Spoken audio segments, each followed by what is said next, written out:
नमस्कार। आप सभी का स्वागत है। मैं डॉक्टर गरिमा पांडे और आज हमारे साथ हैं डॉक्टर पल्लवी थोटे मैम। नमस्कार मैम। नमस्ते सभी व्यूवर्स को मेरा नमस्ते। मैं doctor Pallavi Thote, MD Ayurveda doctor हूँ, पीएचडी स्कॉलर, साथ ही एमए साइकोलॉजी, एमए संस्कृत में विशेषज्ञता रखती हूँ। डिप्लोमा इन पांचभौतिक चिकित्सा के साथ पुनर्वसु आयुर्वेद क्लिनिक एवं पंचकर्म सेंटर मानेवाड़ा नागपुर, यहाँ पे हमने सैकड़ों मरीजों को रोग मुक्त किया है। न सिर्फ रोग मुक्त किया है, इसके साथ उनको शारीरिक एवं मानसिक स्वास्थ्य प्रदान किया है। हमारी विशेषज्ञता ये है, हम आयुर्वेद के सिद्धांतों को आधुनिक विज्ञान एवं मनोविज्ञान के साथ जोड़ते हैं और व्यक्तिगत प्रिस्क्रिप्शन प्रोटोकॉल पेशेंट के लिए तैयार करते हैं। इसके कारण पेशेंट को काफ़ी सारे बेनिफिट्स मिलते हैं। मैम ये जीआरडी क्या है? देखिए, GRD यानी गैस्ट्रोइसोफेगल रिफ्लक्स डिसीज, इसमें क्या है कि पेट का जो पित्त रहता है वो गले में आने लगता है। उसी के कारण जो है पेट में सूजन, सीने में दर्द और अन्ननलिका में भी सूजन आती है। जी मैम। मैम ये एसिडिटी और जीआरडी ये समान है? नहीं, एसिडिटी तो कभी कभी होती है, बट GERD ये क्या है कि क्रोनिक डिसीज़ है। इसमें रात में सोते समय खट्टा पानी मुंह में आने लगता है। जी। अगर लॉन्ग टाइम तक हम एसिडिटी को ठीक नहीं करते हैं तो उसके कारण GERD होने के चांसेस बहुत ज़्यादा बढ़ते हैं। Okay ma'am. मैम आयुर्वेद का क्या दृष्टिकोण है इसके ऊपर? देखिए, GERD को ऊर्ध्वक अम्लपित्त के साथ आयुर्वेद में कोरिलेट किया है। इसके दो कारण बताए हैं। एक तो है अग्नि की दृष्टि, वीकनेस इन डाइजेस्टिव फायर। दूसरा है तनाव, स्ट्रेस। तो हम जो है आयुर्वेद के चिकित्सा पद्धति के अनुसार लाइफस्टाइल मॉडिफिकेशन, आहार की योजना और औषधि चिकित्सा एवं पंचकर्म चिकित्सा, इसके साथ रोगियों को जड़ से मुक्त करते हैं। Okay ma'am. मैम जीआरडी और स्ट्रेस का क्या रिश्ता है? देखिए, मैंने आपको पहले ही बताया है कि दो कारण है GERD के। एक तो अग्नि का संतुलन, डाइजेस्टिव फायर डिस्टर्बेंस, और दूसरा है तनाव यानी स्ट्रेस। देखिए, स्ट्रेस के कारण नर्वस सिस्टम पर इम्पैक्ट होता है और उसके कारण हमारा जो है डाइजेशन स्लो होने लगता है और उसी के कारण जो है एसिड रिफ्लेक्स होने लगता है, पेट का पित्त गले में आने लगता है। और आयुर्वेद का सुश्रुत संहिता जो ग्रंथ है उसमें हजारों साल पहले बताया है, पित्त धरा कला सा इव मज्जा धरा कला, यानी देखिए कि आपका अगर डाइजेशन ठीक है तो आपका नर्वस सिस्टम का जो फंक्शन है वो अच्छा रहेगा। स्ट्रेस डाइजेशन को इम्पैक्ट करता है और डाइजेशन जो है वो स्ट्रेस को इम्पैक्ट करता है। तो दोनों इंटर रिलेटेड है। अभी मॉडर्न साइंस के कुछ जो रिसर्च हुए हैं, इन्वेंशन हुए, वो भी बताते हैं कि गट हेल्थ और जो नर्वस सिस्टम का फंक्शन है इंटर रिलेटेड है। तो ये तो इंटर रिलेटेड है। मैम इसमें एंटा एसिडी परमानेंट सॉल्यूशन है? देखिए, एंटासिड जो है टेम्पररी सॉल्यूशन है। इससे क्या है ना कि वो टेम्पररी रिलीफ मिलता है, पूरा कंप्लीट रिलीफ कभी नहीं मिलेगा और एक लिमिट के बाद एंटासिड काम करना बंद कर देती है। तो ये यस तो मैम। मतलब अस्थायी समाधान है। मैम दवा तो अपन लेते ही हैं पर दवा के साथ जीआरडी में डाइट डाइट का क्या रोल होगा?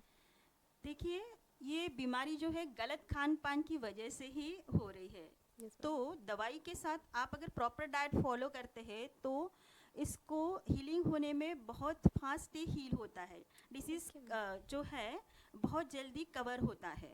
तो डाइट का बहुत अच्छा रोल है। 70% पेशेंट अगर अच्छे से डाइट फॉलो करते हैं, कम अगर सिम्टम है तो वैसे ही वो ठीक हो जाते हैं। इतना डाइट का रोल है। Okay ma'am. मैम आयुर्वेद का क्या समाधान होगा मैम इसमें? देखिए, आयुर्वेद में ना जैसे चिकित्सा के लिए बताएं, ये बीमारी जो है GERD पित्त की बताई है।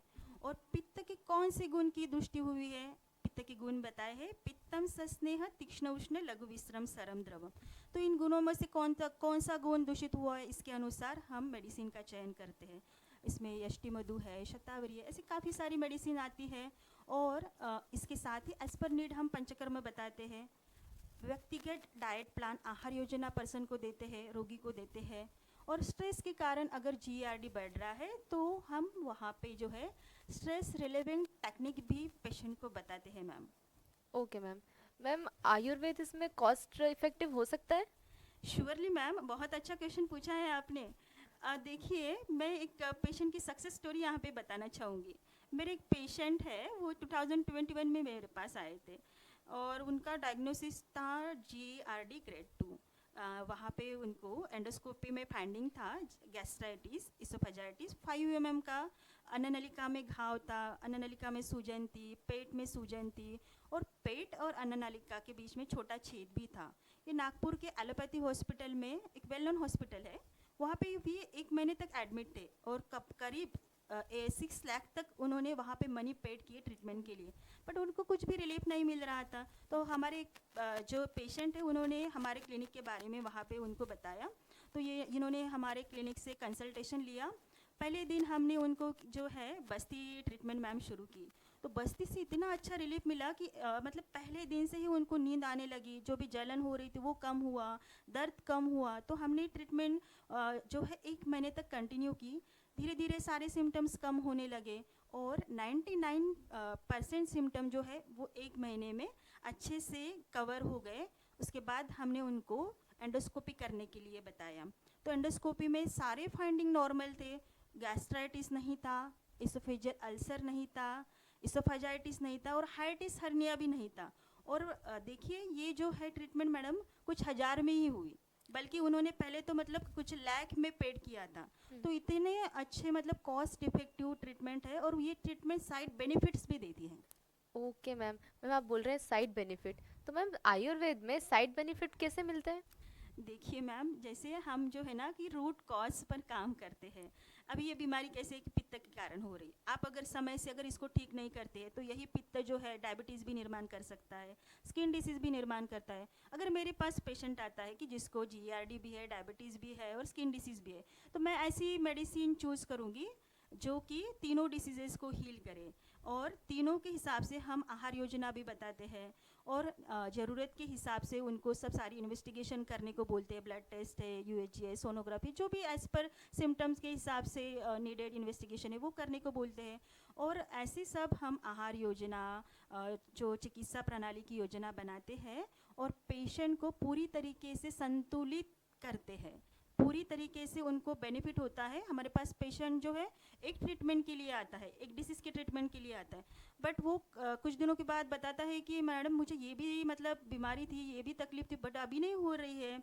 तो ये रूट पर काम करता है, तो जड़ से मुक्त कर देता है, तो काफ़ी सारे शरीर बैलेंस होने लगता है। तो एक के लिए आ गए बट उसको तो बाकी जो उसकी बीमारी है वो भी ठीक हो गई। तो बेनिफिट है, ओके। साइड बेनिफिट है और कॉस्ट इफेक्टिव तो श्योरली है। Yes ma'am. जाते जाते आप हमारे व्यूअर्स को क्या हेल्थ टिप देना चाहेंगे? देखिए मैं आज 3 आपके व्यूवर्स को टिप्स देना चाहूँगी हेल्थ रिलेटेड। पहली टिप हमारी है कि आपने अननेसेसरी फास्टिंग नहीं करना चाहिए। देखिए बहुत सारी बीमारियाँ जो आजकल की जो लाइफस्टाइल डिसऑर्डर है, जैसे डायबिटीज़ है, ओबेसिटी है और जैसे कि हाइपर कोलेस्ट्रीमिया है, देन पाइल्स है, फिशर है, फिस्टुला है और हृदरोग कार्डियक डिसीजेस भी अग्नि की दुष्टि के कारण होते हैं।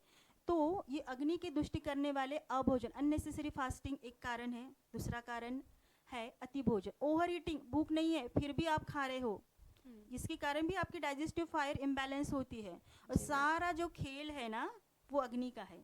आयुर्वेद बताता है कि रोगाः सर्वे अपि मंदिग्नो, मतलब सभी रोगों का कारण जो है मंद अग्नि है।